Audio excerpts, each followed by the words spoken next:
Paul, this has got to be one of the most unique airplanes that I've ever seen. What's it called?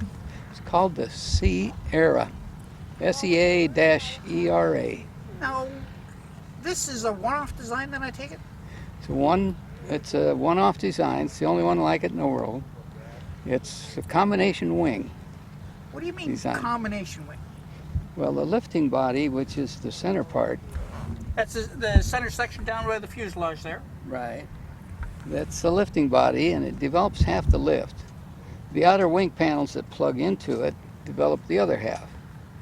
And the lifting body part is a low aspect ratio and delta shape, so it develops maximum lift at about 25 to 30 degrees angle of attack, while the outer wing panels would be stalled if they weren't able to pitch them down, which we do. We pitch them down for low speed about 10 degrees relative to the lifting body, so that the outer wing panels are at 15 degrees when the lifting body is at 25.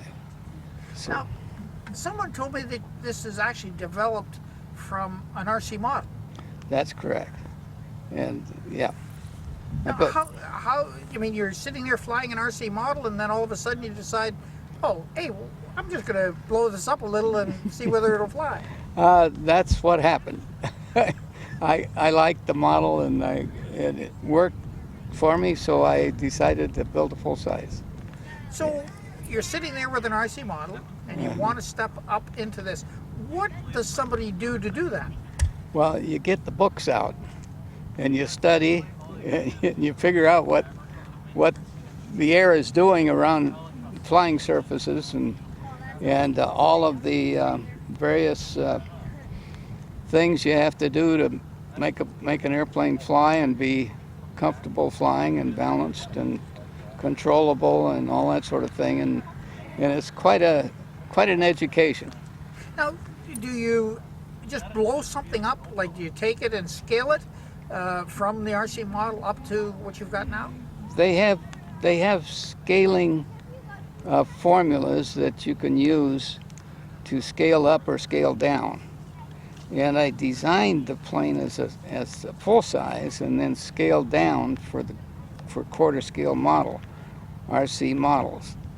And then I would fly the models and weight them and balance them and everything according to the scaling schedules, and fly it. And if I liked the way it flew, then I was comfortable that the full size would be comfortable flying. Now, would you be using the same style of materials in the RC models as what you're using in the flying machine? I did. I used the same materials. I used fiberglass. I used foam, urethane foam. I used balsa wood on the models rather than the foam on the full size. And I used light plywood, which is a poplar plywood made in Italy that works real nice for building models, and also worked good for building the full size. I covered the stuff with fiberglass so it would be strong, and in making the bulkheads and the so forth. Ribs and things. The original RC model, and I take it was also not an amphib but a float plane? Yes. So you actually had to design something that would float and had because you're designing a boat here as well, because this has to plane on the water, it has to get up on the step before it can actually take off. Right.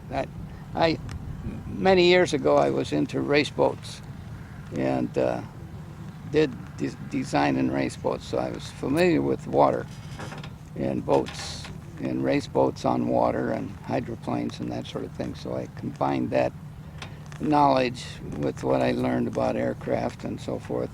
Having loved aircraft starting as a kid building models, combined it all together, and this is the result. And now, this airplane, does it have floats on the end of the wings, or how does it handle in the water? Those are tip skis. Tip skis. On the ends of the wings. The main flotation is the hull, the lifting body part, The tip skis keep the wing tips from getting into the water. When they get into the water, they get a lot of drag, create drag, and they want to suck down into the water. So the tip skis keep the wings out of the water. What type of control systems are you using in it then? It's a standard stick and rudder style of control? It's a stick and rudder, right? Standard. The only thing different on the controls is the wings pitch relative to the lifting body. Like I say, they pitch down on in the leading edge, 10 degrees for landing, and the flaps automatically deploy when the wings pitch down. So there's one lever for changing the wing pitch and the flaps, and you set that for takeoff, landing, cruise, whatever you want. There's 4 positions. Now, how long does it actually take the airplane then to get off the water? It depends on the weather. If you've got a headwind, if it's say an ideal conditions, we got a little bit of chop, a little bit of headwind. We rotate at 60 miles per hour, and to get up to that, it takes anywhere from 12 to 15 seconds. So you're on the water, what, about 500-600 feet then? I would say more like 1,000 feet, maybe. Yeah. And what type of climb rate would we have once we've left the water? I would say the climb rate is around 1,000 feet per minute, 800 to 1,000. And we're back down to cruise then? What are we cruising around at? We cruise at anywhere from 100 to 110. And so this little bird gets from point A to point B pretty quick. That it does. It's a real hoot to fly. Just last Friday in fact, I was flying it. Grant and I flew it. I flew it out over Puget Sound. It was a gorgeous day, and it was calm, and it was warm, and I stayed at 30 to 50 feet off the water, and cruising at 100 miles an hour, burning about 3.6 gallons per hour, and going by the fishing boats and that sort of thing along the water, and cruising along the shore of Whidbey Island, and it was just really the funnest flight I think I've had so far. And what are we powering the airplane with? Jabiru 2200. That's a little 4-cylinder direct drive, 85 horsepower. 85 horsepower, correct. And it's a sweet little engine, does the job. And what kind of fuel capacity do you have on board? 16 gallons. And it uses, what, about 4 gallons an hour, just over 4 gallons? No, it uses about 3.5 to 3.6. And of course it uses more when you're climbing out, but then it goes down to less than 1 when you're coming in. So you've got 3-4 hour range on it without any problem at all then? Yeah. Mm-hmm. Yeah. Now, are you looking at bringing this out in a kit, or? Not this one. No. This is it's a single place. Single place kits don't sell, and I'm too old to be getting into the business. I would not do it. I love designing things, and so I've been doodling with and building models of a high wing version that would be a 2-place. So, now, you just mentioned that you're getting a little older. How long did it take you to build this airplane?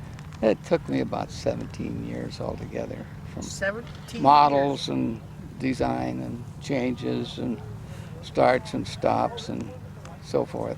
And how old are you now? 85. You still think you got 1 or 2 left in you? I don't know. That's up to the good Lord. You know, He's kept me around this long, and I'm still able to do things like this. So I just thank the good Lord but I'm still ticking. Thank you very much for your time. Is there someplace if somebody wanted to get some more information on this airplane? Is there someplace they can go? You got any website or any information? No, I'm not on the web. And now Grant Smith, like I say, who has helped me a lot with the flying of the plane and testing and so forth. He's going to have a website for it. Grant will be around here a little later. He'll be around here a little later. I'll drop in and see him because I got some video of him flying the airplane a little earlier. So. Yeah, he flew up from Lake Sammamish and did some passes, and then he flew over to Lake Goodwin, landed, and I picked it up there. Loaded around the trailer, and here we are. Brought it over here. Right. Thank you very much for your time. I really appreciate it. You're sure welcome.